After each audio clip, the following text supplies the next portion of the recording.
Boa tarde, ouvintes. Hoje nós teremos nosso primeiro episódio do Law Talk Show. E, para abrir com esse quadro, nós iremos falar sobre um tema bastante polêmico, que seria o uso de inteligência artificial no âmbito judicial. O uso da tecnologia de informação possibilitaria ao judiciário vencer algumas das atuais deficiências relacionadas com o pessoal, com o material e com o aumento constante do volume de processo. Afinal, a demora e a insegurança jurídicas nas decisões são, empiricamente, os principais fatores que preocupam os jurisdicionados.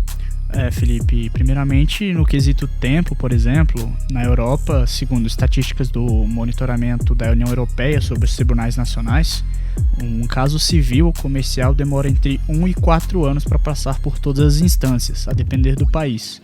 Já no Brasil, o Justiça em Números do CNJ recentemente apontou uma média de 6 anos e 2 meses na Justiça Estadual, isso para resolução de demandas cíveis, e mais de 8 anos na Justiça Federal.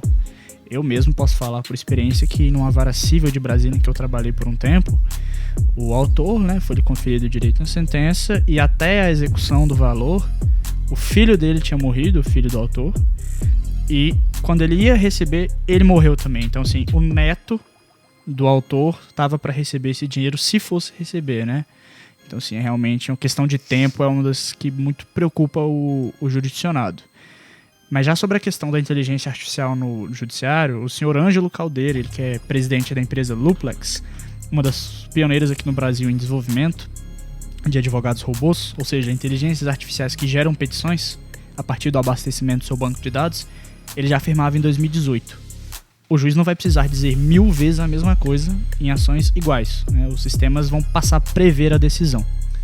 E pelo lado dos escritórios de advocacia, as inteligências artificiais, também chamadas de IAs, elas já permitem aos advogados saber como pensa cada juiz, quais provas são mais aceitas pelos magistrados e como geralmente se comportam as partes adversárias.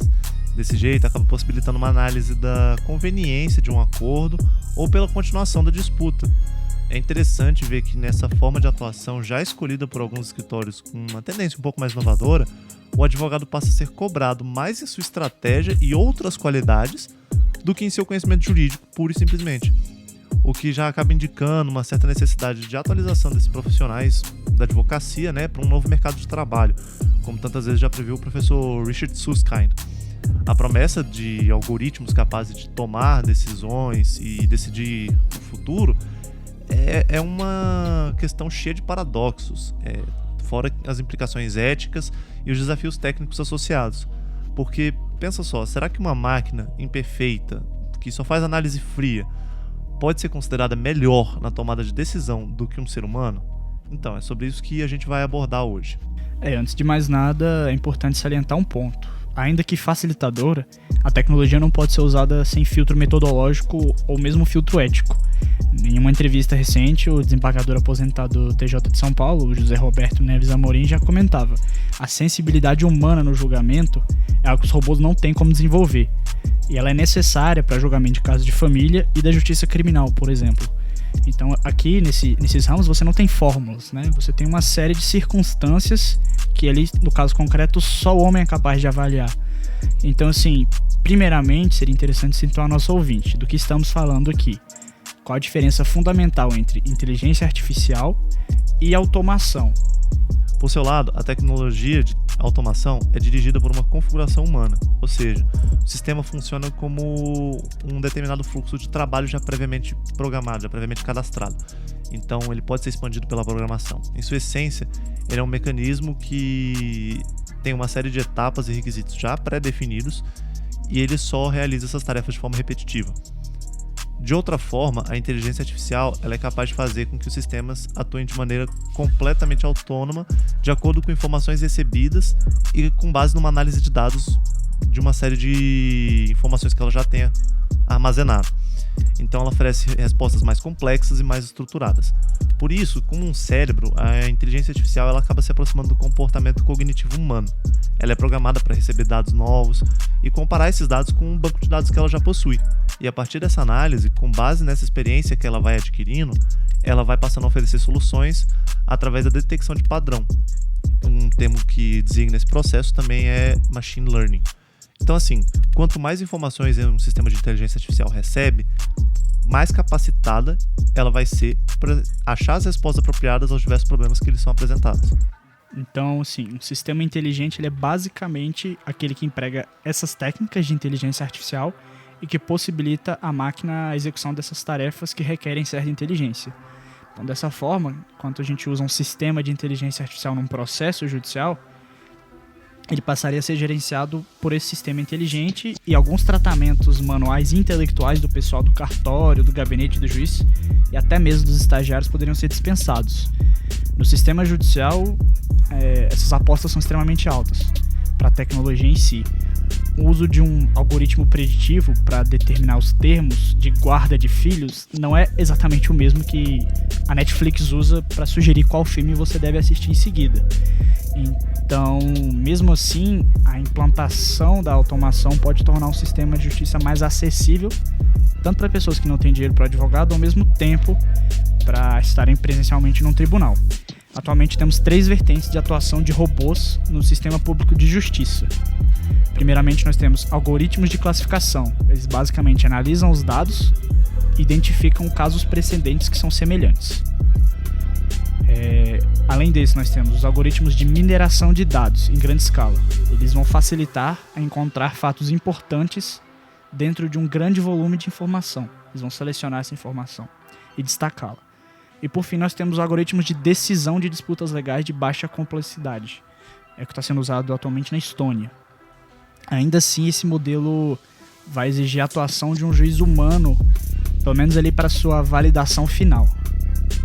Então, Vitor, existe também uma outra vertente que tenta prever as decisões dos juízes, com base em dados de casos antigos.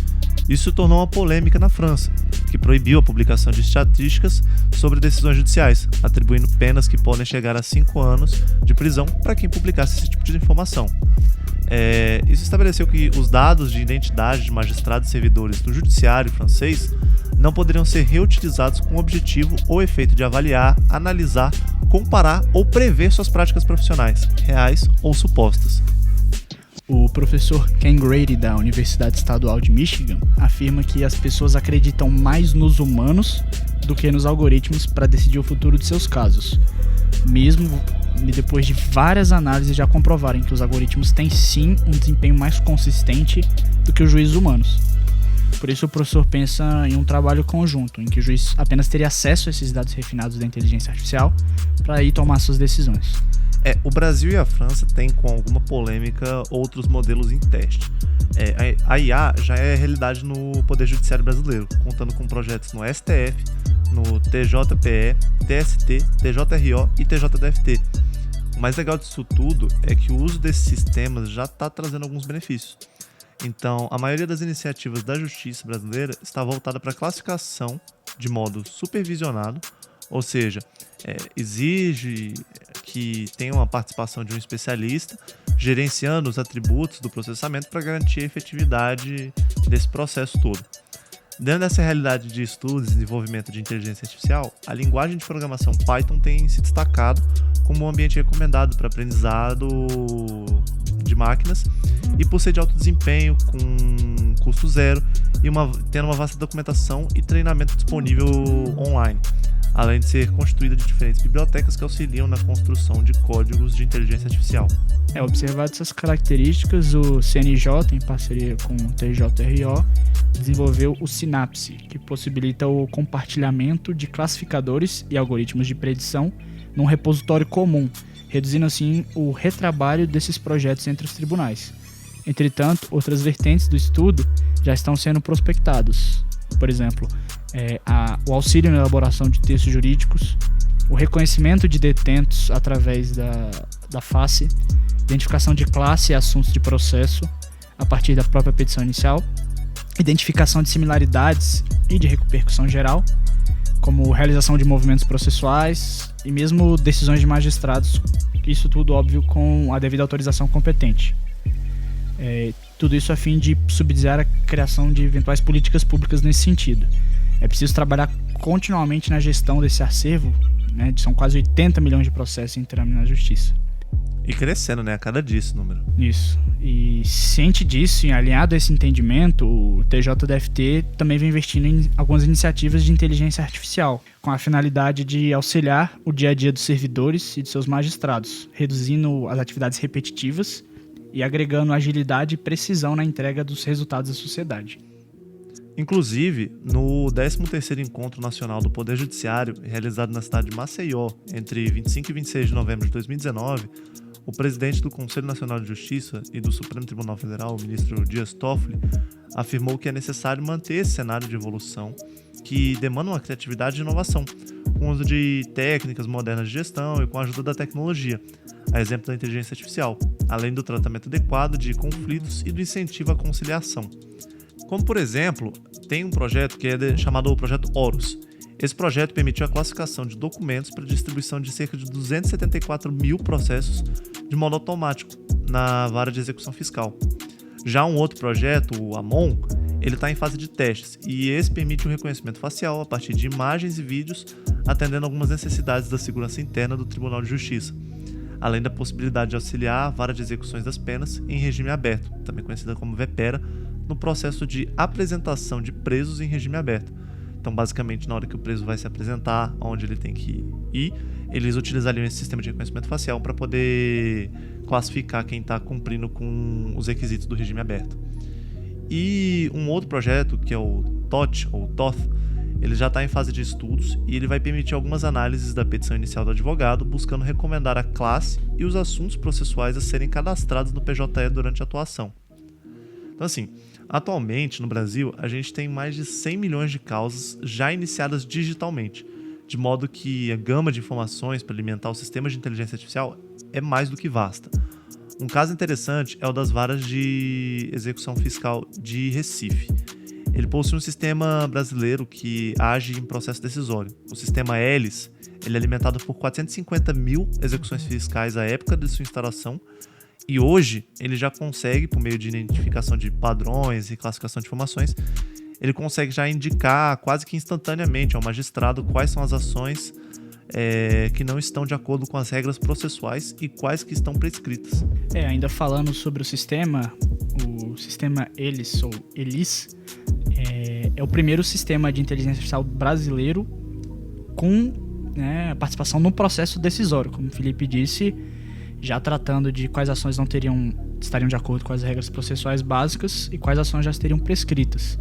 O juiz de direito titular da Vara de Execução Fiscal de Recife, o doutor José Faustino Macedo, que usa o sistema, ele nos diz: no texto da própria decisão está escrito, explicitado que foi Elis quem fez, para permitir transparência nos processos, para as pessoas saibam que ele está sendo usado. O sistema precisa ser auditável, ter o famoso accountability, pois não é um sistema escuso ou escondido de ninguém o seu uso. Algo ainda melhor no caso da Elis foi que ela teve custo zero para a corte, já que foi desenvolvida por próprios servidores do órgão. Inclusive, só abrindo um parênteses aproveitando esse gancho, o Sistema Eletrônico de Informações, o SEI, que hoje é usado em diversos órgãos públicos espalhados pelo país, ele também teve custo próximo de zero, porque o seu desenvolvimento também foi interno, ou seja, foram servidores públicos que desenvolveram a própria ferramenta. No STF, por outro lado, nós temos o Vitor, que é um software que consegue identificar com precisão e rapidez as ações que seriam encaminhadas ao sistema de repercussão geral. Mas não vai tomar no crédito não, porque não foi em sua homenagem, foi em homenagem a um ex-ministro que passou pelo STF. Então, isso já é parte da realidade brasileira, e agora a gente vai dar uma olhada também no cenário internacional de como que a inteligência artificial tem afetado os sistemas judiciários de outros países. Então, assim, na Europa, lá na Estônia, eles já implementaram um sistema de inteligência artificial e de aprendizado de máquina em cerca de 13 agências governamentais, em que o algoritmo substitui uma parte do serviço dos funcionários do governo. Em outros casos, os inspetores não chegam nem mais a checar os agricultores que recebem subsídios do governo para cortar seus campos de feno a cada verão. Eles começaram a tirar imagens via satélite pela Agência Espacial Europeia a cada semana, e essas imagens elas são inseridas em um algoritmo de aprendizado profundo, Deep Learning, que foi originalmente desenvolvido pelo Observatório de Tartu.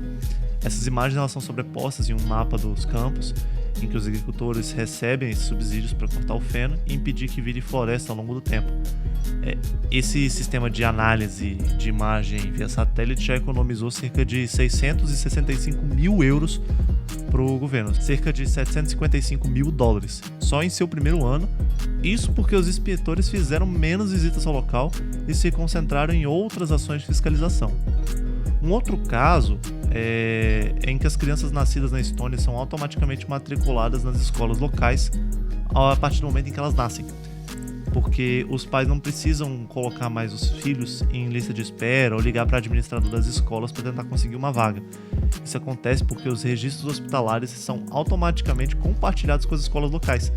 Então o sistema não exige, efetivamente nenhuma inteligência artificial, por se dizer, mas já é um grande indicativo de como os serviços automatizados estão se expandindo e estão facilitando diversas situações do dia a dia para o cidadão comum e para órgãos reguladores.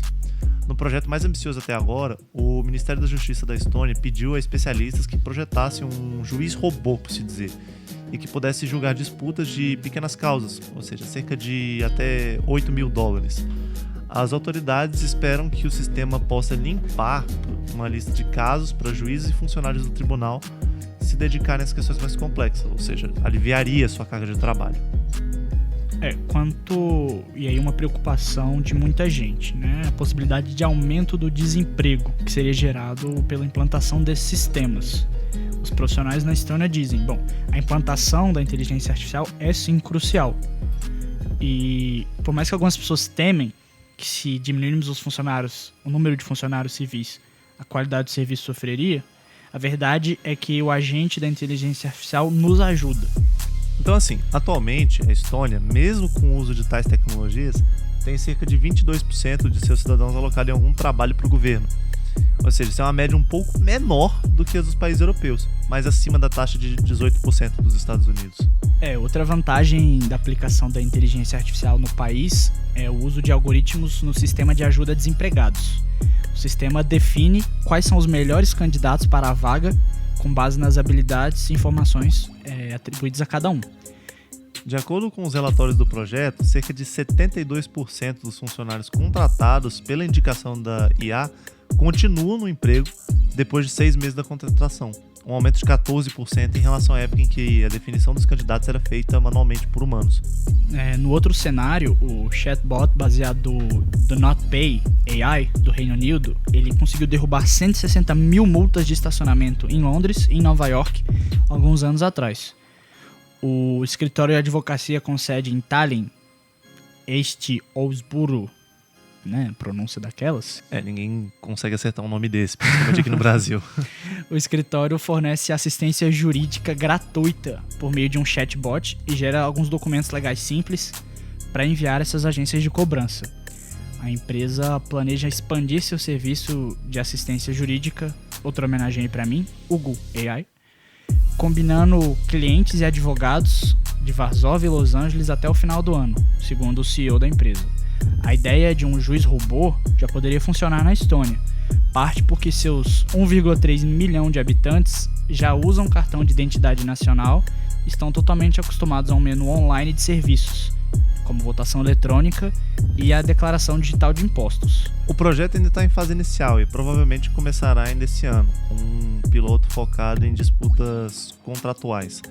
Em conceitos, duas partes enviariam os documentos e outras informações relevantes e a inteligência artificial emitiria uma decisão que poderia ser apelada a um juiz humano. Muitos detalhes ainda precisam ser elaborados. O sistema pode precisar de ajustes após o feedback de alguns advogados e juízes, mas o esforço da Estônia não é o primeiro a misturar a inteligência artificial e a lei, embora sim possa ser o primeiro a fornecer uma autoridade decisória para o algoritmo. Ainda analisando o cenário europeu, já em Portugal também se dá alguns passos para uma maior inclusão das máquinas na área judicial, como uma secretária de Estado da Justiça, a Anabela Pedroso, garantindo que nunca haverá substituição do homem, nem nunca será esse o objetivo do uso desses tipos de sistema. Atualmente, o Ministério da Justiça tem 2 projetos em curso, um deles destinado ao juiz, em que uma ferramenta tecnológica desenvolvida pela IBM opera sobretudo na área de pesquisa, permitindo rapidamente encontrar jurisprudência, conhecer interconexões entre acordos ou processos e outros recursos. Ainda existem outros planos a nível do registro de patentes e o caminho será feito com uma certa prudência, garante a Anabela Pedroso. Ela considera que na área da justiça as soluções passam pelo machine learning, mas deixaria a decisão para a intervenção humana.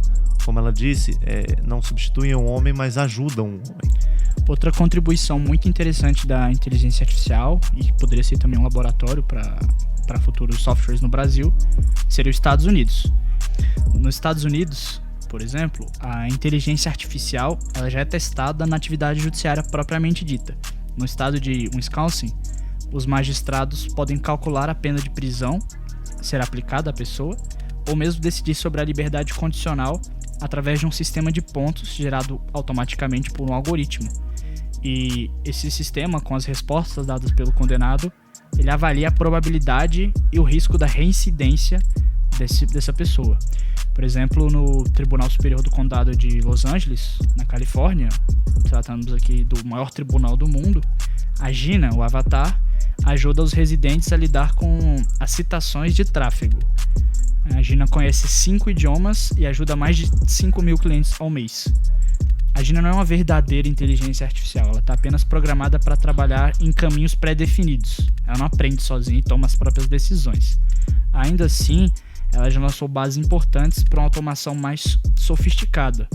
A cidade de Los Angeles agora está trabalhando num projeto do Jury Chatbot que vai alavancar no país a verdadeira IA, segundo Snorri Ogata, que ela é CEO do Tribunal Superior em questão. CIO do Tribunal Superior de Los Angeles. Esse sistema está sendo construído sobre a plataforma da Microsoft Cognitive Services, aproveitando recursos como o entendimento da linguagem natural e serviços de tradução. Inicialmente, o tribunal está concentrando seus esforços basicamente no processo de convocação do júri e aos poucos ele está estreitando o universo do diálogo para alguns resultados conhecidos como recuperar minha identificação de jurado ou quero solicitar um aditamento. Enquanto isso, outros tribunais nos Estados Unidos estão adotando iniciativas de resolução de disputas online, chamadas de Online Dispute Resolutions, em inglês, ou ODR, para lidar com uma série de conflitos.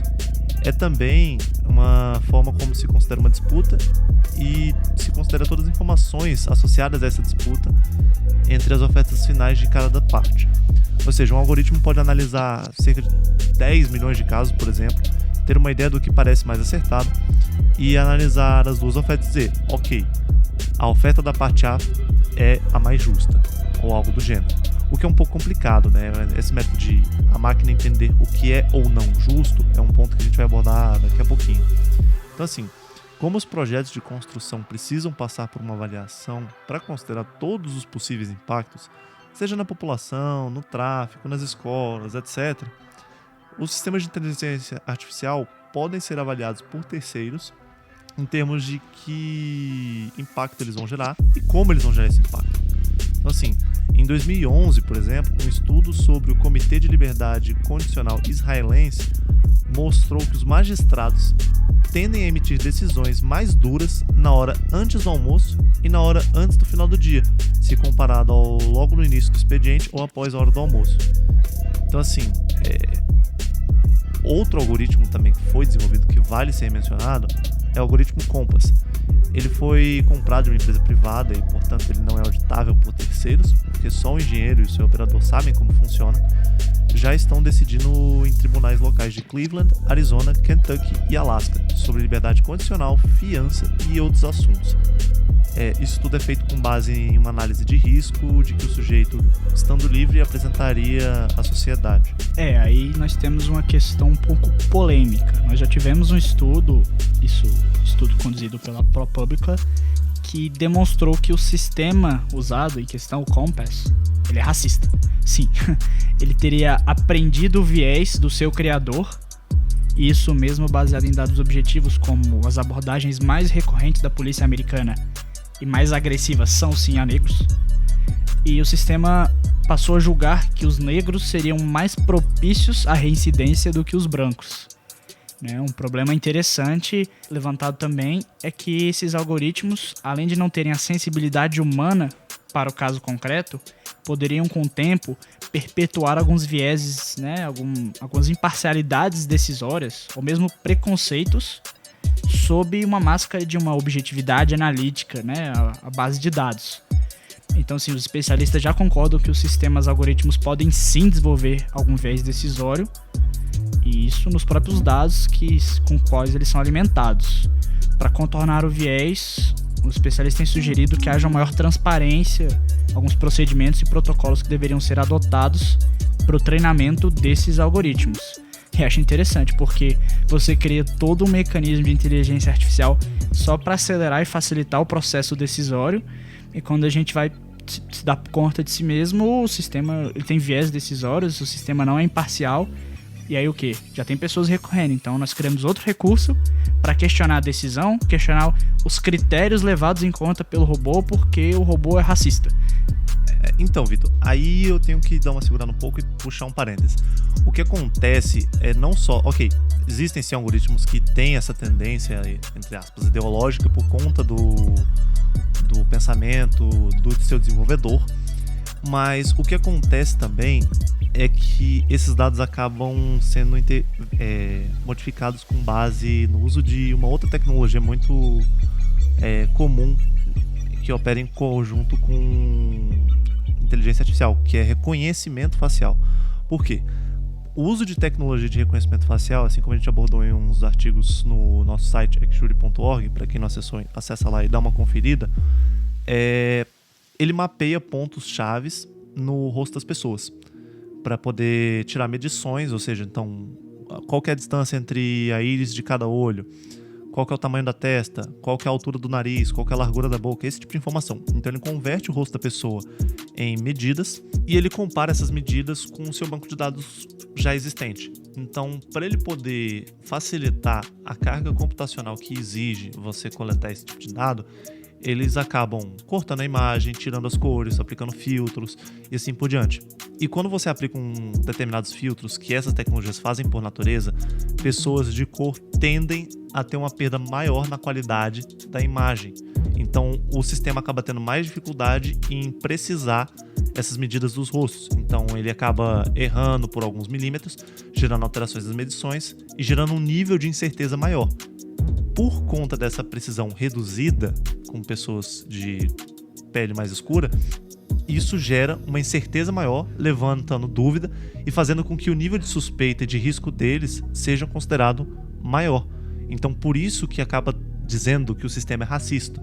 Porque, como você tem uma incerteza se a pessoa é ou não um criminoso, por se dizer, porque você não sabe precisar quais são os antecedentes, quem é aquele cidadão a partir da foto dele, você acaba gerando um fator de risco. Então, pelo sim, pelo não, o sistema levanta um red flag ali e fala, olha, melhor tomar cuidado porque eu não sei precisar se ele é uma pessoa tranquila ou se ele é um assassino, por exemplo. Realmente, Felipe, trata-se de uma questão bem polêmica, e aí nós percebemos um erro objetivo na análise desses softwares que teria que ser corrigido, né? E agora, também pegando algum exemplo do Oriente, a China tem incentivado a digitalização para otimizar o tratamento dos casos no seu sistema judicial. Eles têm usado o cyberespaço e uma tecnologia de ponta, incluindo a própria inteligência artificial, blockchains e a computação em nuvem, segundo o próprio Supremo Tribunal Popular da China. Os esforços incluem um tribunal móvel, oferecido na plataforma da mídia social WeChat, com 3 milhões de casos legais e outros procedimentos judiciais já tratados desde o seu lançamento em março de 2019. O tribunal foi estabelecido em 2017, na cidade de Hangzhou, para lidar com disputas legais já com esse aspecto digital. Numa demonstração, as autoridades revelaram como que o Tribunal da Internet opera. Ele apresentaria uma interface online com seus litigantes. Eles aparecem por bate-papo por vídeo com o juiz de inteligência artificial, sim, um completo avatar na tela, solicitando que as partes apresentem os seus casos. Os casos tratados no Tribunal de Hangzhou incluem disputas comerciais online, casos de direitos autorais e reivindicações de responsabilidade por produtos de comércio eletrônico. Os litigantes poderiam registrar suas queixas cíveis online e posteriormente fazer login na audiência. O uso da tecnologia de blockchain foi particularmente útil, ajudando a otimizar e criar registros mais claros no processo legal. Desde o estabelecimento do Tribunal de Hangzhou, a China estabeleceu câmaras semelhantes em Pequim e na metrópole sul de Guangzhou. Juntos, eles aceitam um total de 118.764 casos, aceitaram, né? E concluíram 88.401, segundo informação dada pelo Supremo Tribunal Popular. A opção Tribunal Móvel no WeChat, a principal plataforma de mensagens da mídia social da China, incentiva os usuários a concluir arquivamentos de casos, audiências e trocas de evidências sem comparecer fisicamente num tribunal. O conceito foi lançado em 12 províncias e regiões. Mas, bom, terminados os exemplos e aplicações internacionais, vamos para situações um pouco mais práticas. Eu estava pesquisando mais cedo e um artigo bem interessante de um estudante brasileiro, e ele explicitava como que poderia ser essa implementação de uma inteligência artificial decisória no Brasil na prática. Então eu vou passar rapidamente a descrição. O aluno passa a comentar. Numa visão possível de um sistema informatizado, no setor de distribuição e no momento do cadastramento, dentre outros dados, já são especificados todos os documentos trazidos ao fórum pelas partes, inclusive uma pequena descrição sucinta dos argumentos expedidos pelos litigantes. A questão é como poderiam essas respostas tão sucintas de cada documento proporcionar, por exemplo, o conteúdo de um texto completo numa sentença. Então, cada quesito da sentença corresponde a um ou mais textos fragmentados dentro desse sistema. O conjunto de respostas e das suas combinações em função do sistema especialista forma entre si o juízo técnico jurídico humano lançado na base de conhecimento. E com isso gera então o texto completo do julgamento, exibindo relatório, motivação, a parte dispositiva com a procedência ou improcedência do pedido e com a devida justificativa. O juiz continua proferindo a sentença com as mesmas formalidades praticadas eras atrás. Antes era a datilografia e hoje a digitação propriamente dita. Para reforçar as convicções, o juiz apresenta farto, às vezes exagerado material de doutrina e jurisprudência. Em certos casos, o juiz até prefere fiscalizar cada ato processual, o que provoca o aumento do número de processos sob sua estrita responsabilidade. E mesmo com todo esse rigor atualmente, nós temos casos de nulidade processual, fruto de natural erro humano, o que se poderia evitar com o uso desses sistemas informatizados inteligentes, que poderiam, por exemplo, prever todas as rotinas de trabalho e alertariam o operador no caso de alguma falha ou impedimento de prosseguimento do processo. Só para você ter uma noção, só o banco de dados já daria uma ajuda enorme ao, por exemplo, adicionar jurisprudência e doutrina à parte das fundamentações, visto que em 90% dos casos essa é comum aos processos. Raramente no nosso sistema de civil law você vai ter assim, um hard case, né? Um caso tão sui generis a ponto que o juiz tem que sair daquela previsão fática do nosso Código Civil e realmente inovar na fundamentação, na tese jurídica que ele avoca. Sim, de fato. É possível verificar através das estatísticas disponibilizadas pelos tribunais de justiça, publicadas pela imprensa oficial, que no cível o maior volume de ações se relaciona com a execução por quantia certa contra devedor solvente, decorrente de títulos judiciais e extrajudiciais, com grande parte não apresentando temas mais complexos do que isso. Outra possibilidade de uso seria a questão de anulação de atos processuais, que às vezes levam meses e demandam um alto recurso de pessoal, só para certos atos serem invalidados e retrocederem até o ponto da prática do ato nulo, o que gera um embaraço e uma segurança jurídica incomensurável. Na prática, esse sistema seria alimentado por um magistrado com ampla experiência em direito processual e, após inúmeras revisões por seus colegas e advogados, fazendo com que o nível de erro do sistema tendesse a zero nos casos mais comuns.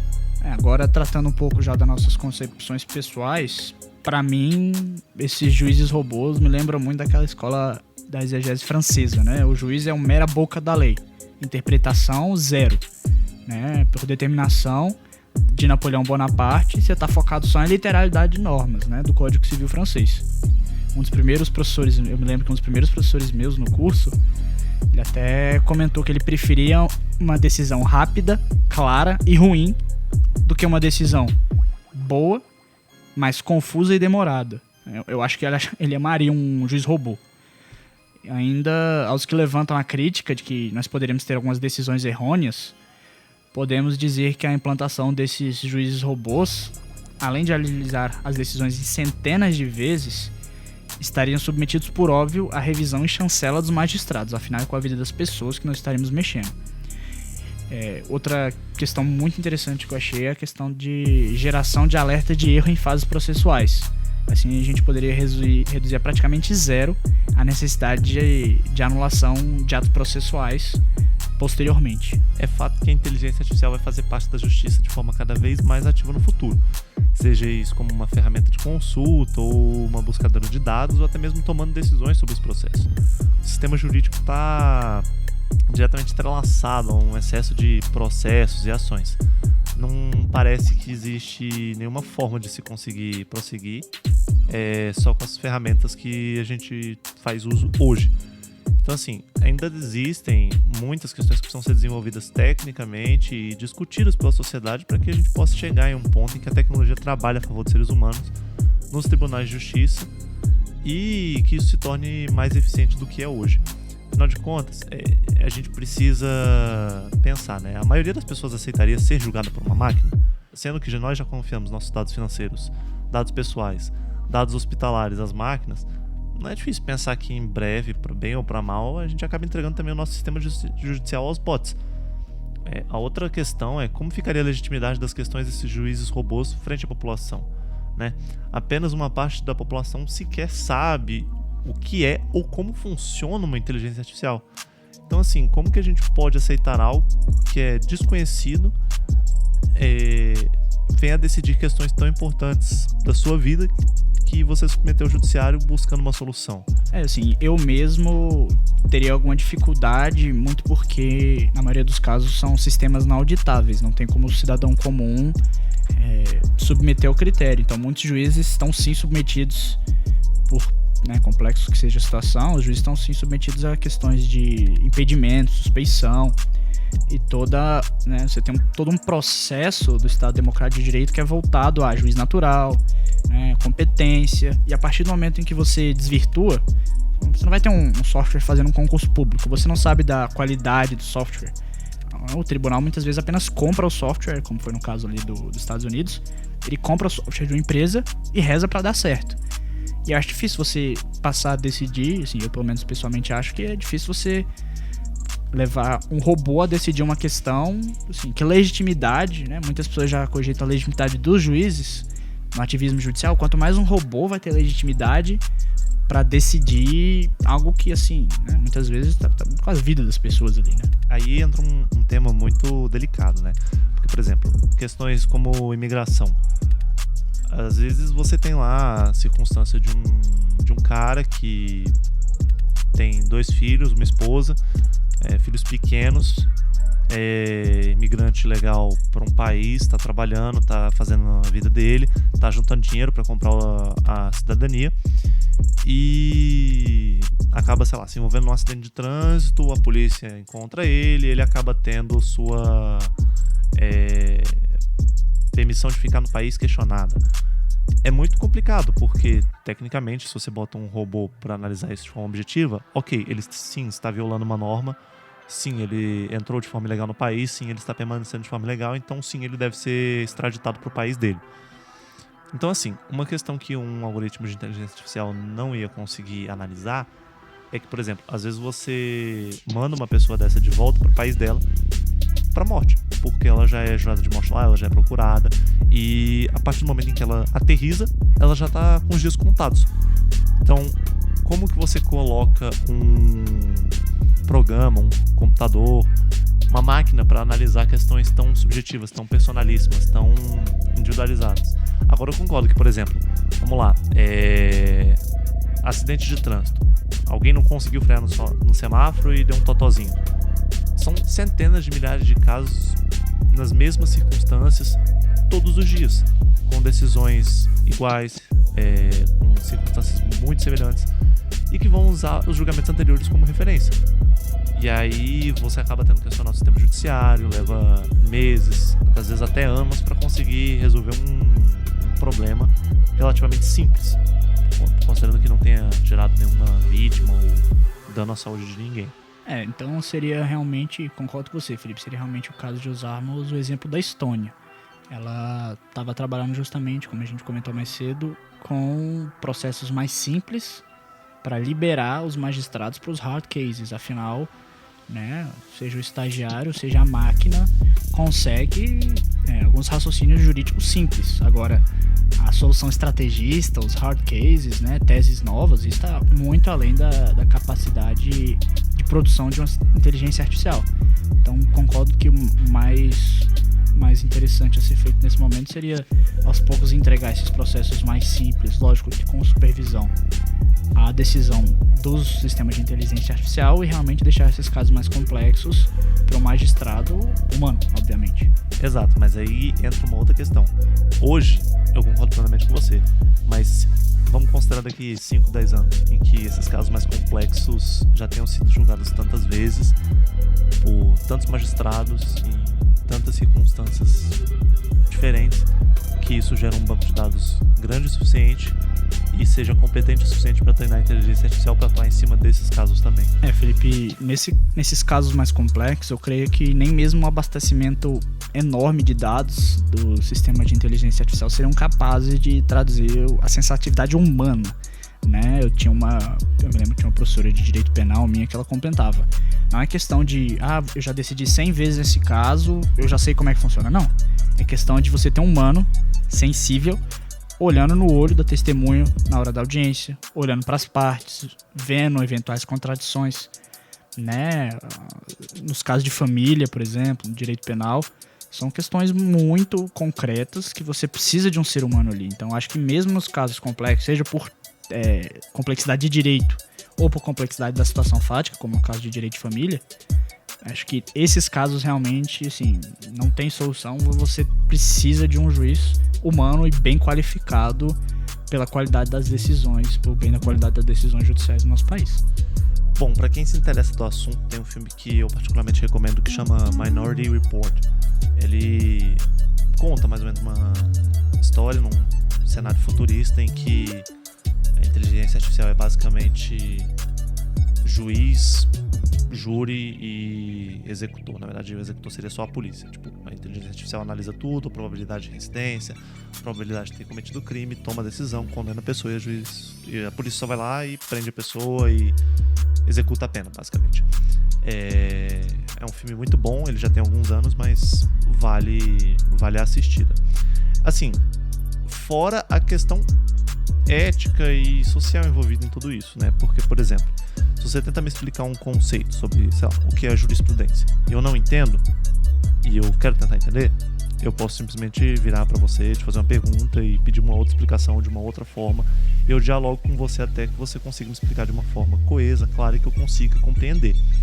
Agora, o mesmo acontece com juízes em parte, porque ele tem uma decisão, ele fundamenta a decisão, ele explica, você consegue conversar com ele na sala de audiência. Opôs embargo de declaração. Exato, você pode apresentar seus recursos e assim por diante.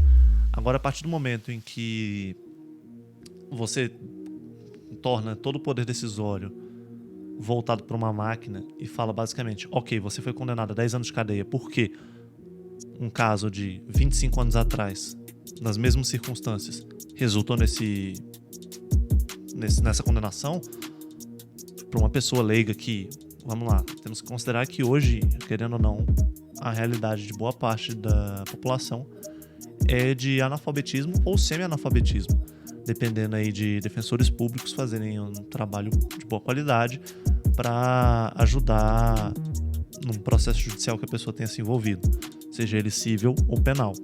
Então, assim, como é que você vira para uma pessoa dessa que mal sabe assinar o próprio nome e fala, olha, a gente escaneou seus documentos, jogamos aqui numa máquina e a máquina te condenou. A pessoa não vai entender, ela vai se sentir injustiçada. Aí entra aquela questão toda, né? A sensação de justiça. Só que aí é todo um outro tópico para debate em um outro momento, porque a sensação de justiça e injustiça hoje independe de ter uma inteligência artificial auxiliando no processo decisório. Então, assim, é necessário que tenha alguma regulamentação sobre isso, é necessário que essas tecnologias estejam mais amadurecidas, que tenha uma série de audiências públicas para consultar a população, esse tipo de coisa. E sim, que isso vire um debate e vire um tema a ser discutido pela sociedade antes que órgãos governamentais simplesmente decidam implementar esses sistemas pelo bem de reduzir a carga de trabalho de seus funcionários. Bom, gente, esse debate de fato tem várias nuances, várias facetas, ele é bem extenso e até um pouco polarizador, se não polêmico. E apesar de hoje a gente realmente não sentir com tanto peso o efeito da atuação desses sistemas no nosso judiciário, com exceção de uma ou outra situação, daqui a alguns anos isso passará a ser uma realidade, tanto como operadores do direito, tanto quanto cidadãos comuns. Então nossa proposta com esses debates é justamente isso, né? Levantar questões atuais que precisam sim de debate, sem dar um posicionamento ou uma resposta final sobre o que é ou não correto, apenas realmente demonstrar algumas nuances do tema e como que ele pode ser enfrentado. Exatamente. E se você discorda da gente, tem alguma ideia, acha que a gente esqueceu de falar sobre algo, manda pra gente. A gente tem uma sessão para conversar diretamente conosco pelo nosso site, exjury.org, e a gente também está disponível em qualquer rede social, aí, Instagram, Twitter, Facebook, LinkedIn, etc. Por onde vocês se sentirem mais à vontade para entrar em contato conosco. Podem mandar para lá as nossas perguntas, sugestões de temas, e estaremos disponíveis. Então, se você gostou desse episódio, não se esqueça de mandar o link para amigos e familiares, ou até mesmo conhecidos que acham um tema interessante, trabalham na área ou gostam de conversar a respeito. Nos vemos nos próximos episódios e até a próxima.